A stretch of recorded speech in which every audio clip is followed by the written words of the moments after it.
How's it going, everyone?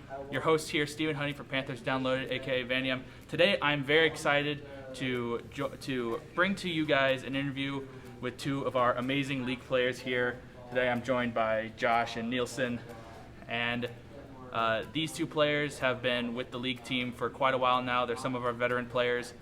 We always love having them around. They always put on such a show for our league teams. And but yeah, so let's just start off, what do you guys love most about sort of being a part of Panther Esports and just being part of the league team in general?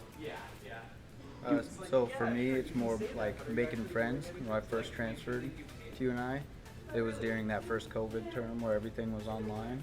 So there wasn't really anything on in person and no like group work or in class. So I couldn't really meet anybody at school.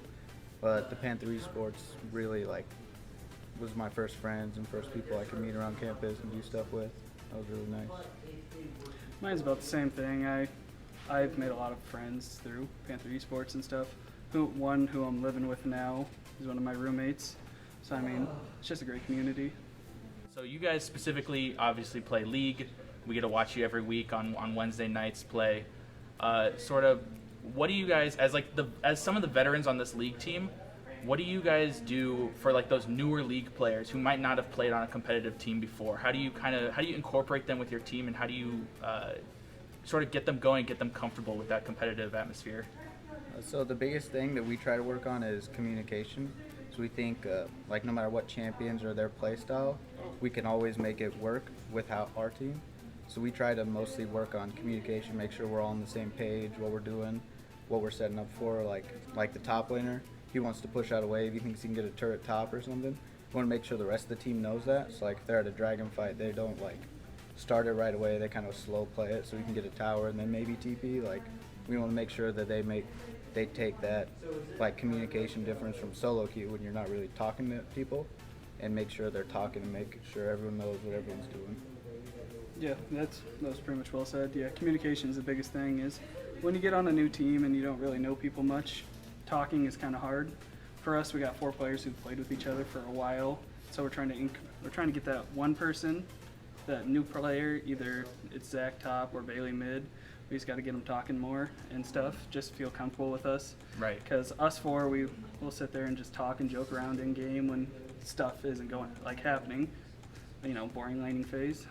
But more about you guys, specifically, I know we get to see you, Nielsen, we get to see you in the jungle a lot of the times. Mm-hmm. And Josh, you kind of play all over the place, kind of flex into whatever roles you need to be.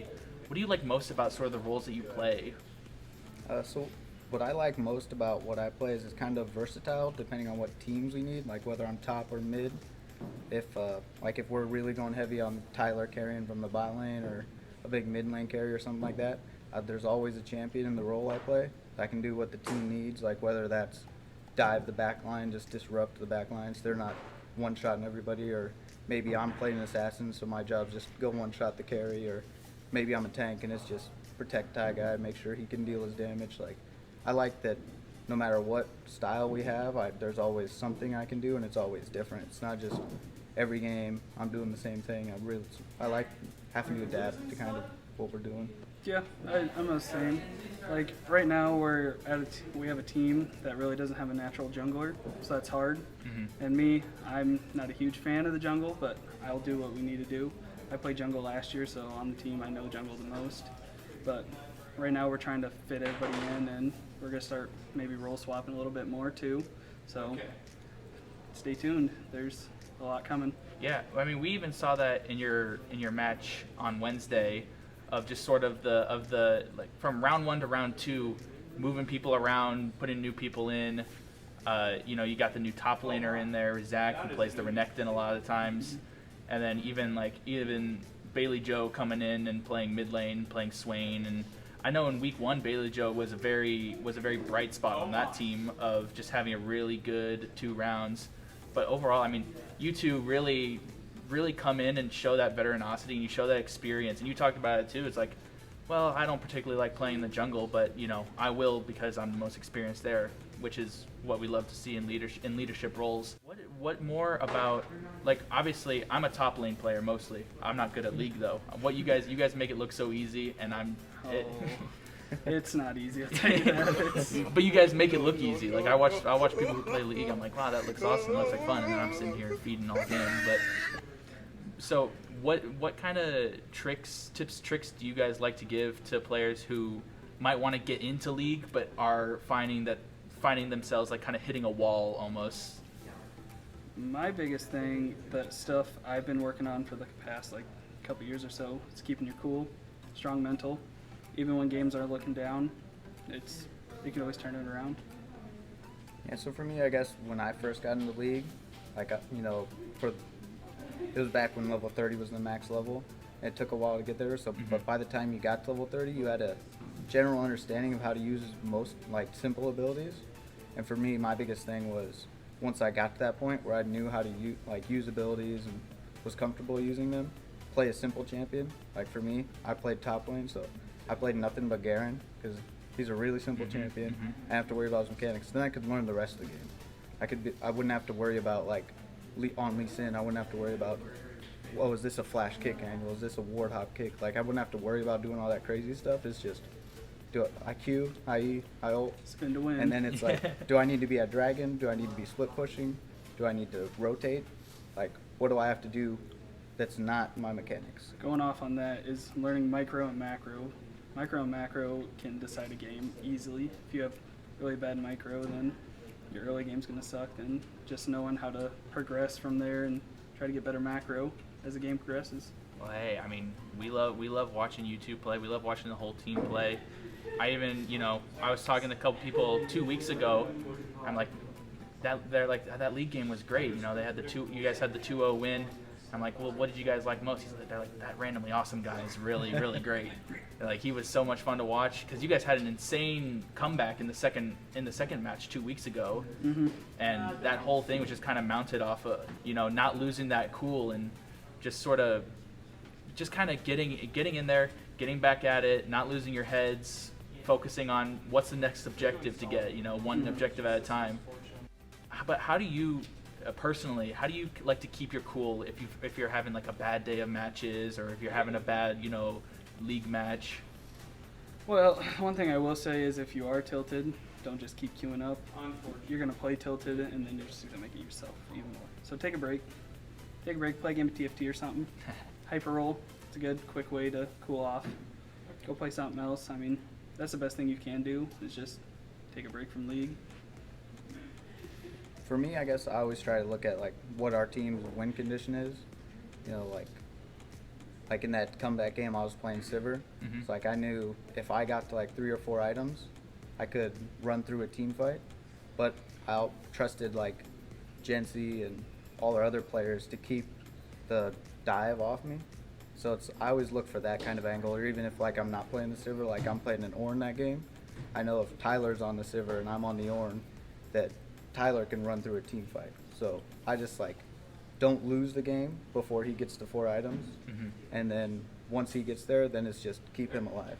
I think there's always a kind of a way to win. You just got to figure out what you have to do to do it, and you're not always going to be the person who does it. Like sometimes you're just going to enable someone else to do it, but you got to look to that angle and try to get to that spot where you can enable them. And then, so you two, with being part of Panther Esports for so long, how has this place grown since you guys have been here? Because I think there's a lot of people who look at it now and they're like, oh, this is awesome. It's like, we want to keep going up. How has it grown, and kind of what type of things would you like to see within Panther Esports even? So when I joined 3 years ago, that was just a running joke that, oh, we're getting a lounge for computers and stuff and it's never going to happen and everything. And this year it finally happened, and this place is great. I mean, it gives people a chance to come in, play games, hang out, meet new people, stuff like that. So, I mean, I think it's grown like tremendously. I mean, I like it. I think it's cool.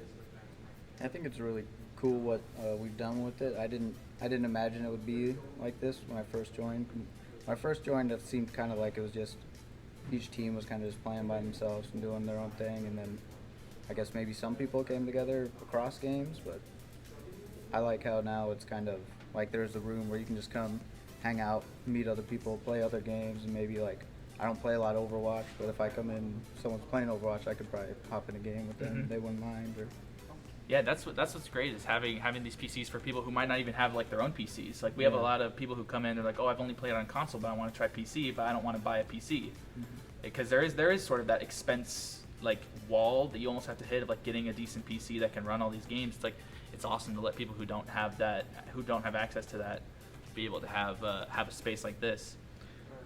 We had a thing last year saying like we all wanted to play together as a team, one game or something like that, and if they ever made a place with all the computers, we were gonna come in, 5 stack of just in one room, talk about things, stuff like that, kind of like how they do in the LCS and stuff, where they're all just sitting right next to each other. We thought that'd be cool once, and so this year we kind of want to do that and play at least one game in here. We're gonna end this off with a fun question, real fun question. Favorite league skin? And we talk about characters a lot. Favorite skin and why? Favorite skin? That's hard. I am notorious for having the most skins out of anybody I know. So this is. Spend his whole life savings on league skins. we had a lot of love on Wednesday night. People in the chat loving the pizza delivery Sivir. That's a good skin. That's The a good sneaky one, skin yeah. is a good skin. Oh, that's a toughie. I'd have to say Santa Vagar is mine. Okay. I mean, Santa Vagar is just an iconic skin for one, and just every time you throw the W down, you just hear sleigh bells coming down, and you know that's gonna hurt. You know it's over. I guess for me, I'd pick Dark Cosmic Jin just because Jin is my favorite champion, and that's my favorite skin that he has. Yeah. I really like the animations, the sounds. Personally, I'm an El Rayo Volibear fan. That's a I good love one. doing the WWE slam every time you get your ult in. But anyways, well, thank you so much for coming in, guys. Thank you so much for doing this interview. We'll definitely have to have you guys back at some point this semester. Just kind of get a little update on how the league team's doing, and just in general, we'll get some of the other league players in here. But I loved having you guys here. Yeah. Hope to have you back sometime soon. But good luck with your matches. And if you guys want to watch these guys play every Wednesday night at 7, Yep. 7 p.m. They have their league matches. Go watch them over on our Twitch channel, UNI_Panther Esports. Go check them out. It's a lot of fun. Go follow all of our socials. We're going to be doing some more regular contents coming down the pipeline here now that we have this space, now that I have a space to record, especially Panthers Downloaded. It's a fun passion project of mine. I can't wait to see where it goes. But thank you, all of you guys, for watching. You guys have anything you want to plug? No.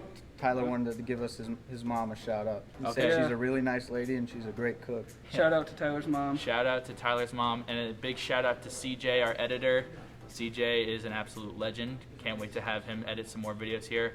But anyways, guys, thank you so much for watching this episode of Panthers Downloaded. I'm Vandium, aka Stephen Hudding. Signing off. We'll see you all in the next one. Peace out.